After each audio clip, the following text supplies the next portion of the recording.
ഇബാദത്തിന് മുടക്കം വരരുത്.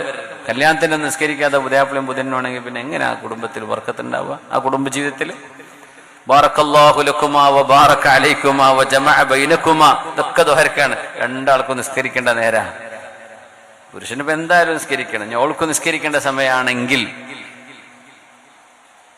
ഒരു നിസ്കാരമില്ല. അല്ലാഹ് ബർക്കത്ത് ചെയ്യട്ടെ ബർക്കത്ത് ചെയ്യട്ടെ ബാറക്കല്ലാഹു ലക്കുമാ എന്ന് പറഞ്ഞ് അവിടെ ഗ്രീറ്റിംഗ്സ് ഒക്കെ കൊടുത്തിട്ട് എന്ത് കാര്യം? എങ്ങനെ ബർക്കത്തുണ്ടാവുക? ഒരു വീട്ടിൽ മരണം സംഭവിച്ചാൽ നിസ്കരിക്കണ്ടേ? നിസ്കരിക്കണം. കല്യാണത്തിന് നിസ്കരിക്കണ്ടേ? നിസ്കരിക്കണം. തക്കാരാണ് നിസ്കരിക്കണ്ടേ? നിസ്കരിക്കണം. റൂഹ് ബോധം ദേഹത്തുള്ള സമയത്തോളം നിസ്കാരം നിർബന്ധമാണ്. പെണ്ണുങ്ങൾക്ക് പിന്നെ അവർക്ക് അവരുടെ ആ മഅദൂറായ സമയം ഒഴികെ. കല്യാണത്തിന് പോകുമ്പോൾ എന്താ നിസ്കരിക്കാന്ന് പറയാം? മേക്കപ്പ് പോകുമെന്നുള്ള പേടി കൊണ്ടാണ് പെണ്ണുങ്ങൾ അധികം നിസ്കരിക്കാത്തത്. മഅദല്ലാഹ്, പടച്ചോനെ, മേക്കപ്പ് പോകും. എന്തിനാ ഈ ഫേക്ക് പരിപാടി? ആ ഒറിജിനൽ പോലെ എന്നാ പോരെ? ആരെയാ നമ്മൾ കബളിപ്പിക്കും? നീ കണ്ട ഓളെ കോലം കണ്ട് ഇന്നലത്തെ ഫോട്ടോ ഞാൻ കാണിച്ചു തരട്ടോ, ഇതാ ഉള്ളതെന്ന് പറഞ്ഞാൽ തീർന്നു. പിന്നെ എന്തിനാ നിങ്ങളെ അപമാനപ്പെടാൻ നിൽക്കേണ്ട കാര്യം? ആ ഉള്ളതുപോലെ വൃത്തിയിലും നല്ല വെടിപ്പിലും നടന്നാൽ അത് തന്നെയാണ് ഏറ്റവും വലിയ സൗന്ദര്യം.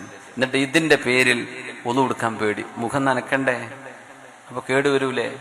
ചിലർക്ക് പിന്നിങ്ങനെ കുറെ കുത്താനുണ്ട്. അതുകൊണ്ട് ഞാൻ വീട്ടിൽ പോയിട്ട് നിസ്കരിക്കും. ളുഹറും കള്ളാഹ്, അസറും കള്ളാഹ്, മഗ്രിബും കള്ളാഹ്. എന്ത് പിന്നു കുത്താം? അള്ളാന്റെ മുമ്പിൽ നിന്ന് ഇങ്ങനെ എന്താ നിസ്കരിക്കാത്തത്? എന്റെ മുടിപ്പിന്ന്. ആലോചിച്ച് നോക്കി എന്തായിരിക്കും അതിന്റെയൊക്കെ മറുപടി? അള്ളാന്റെ മലക്കുകളുടെ അടുത്ത് കിട്ടൂലേ അടി? മുടിപ്പിന്ന് പേടിച്ചിട്ട് അള്ളാഹ്ക്ക് ചെയ്യേണ്ട ഒരു ഇബാദത്ത് ചെയ്യാതിരുന്നു. അത് കുത്തണ്ടേ? മഫ്ത കുത്തണ്ടേ? കുത്തണോ? കുത്തരാത്തവരെ കാര്യം പറയും വേണ്ട.